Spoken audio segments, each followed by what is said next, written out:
I wasn't sure what I wanted to do, but I always loved experimenting, researching and finding new ways to help people. I wanted to see where that could take me. The Bachelor of Science at UTS was exactly what I needed. The flexibility meant I could explore different areas and see what clicked. My lecturers and tutors helped me think about what I should study based on my interests, and I realised biotechnology was the right fit. The facilities at UTS are a major draw card.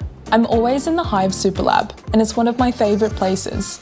Working with different specimens, surrounded by the latest technology, there are so many opportunities for hands-on experience. My friends keep me motivated and push me to put myself out there. We're all here because we want to learn, and we've helped each other grow.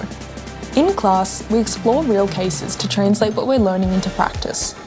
Guest speakers provide an extra glimpse into different roles, and I was inspired by one speaker to learn more about careers in research and clinical trials.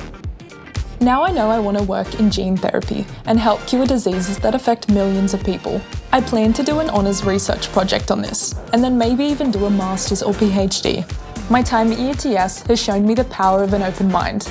I can't wait to see where I go from here.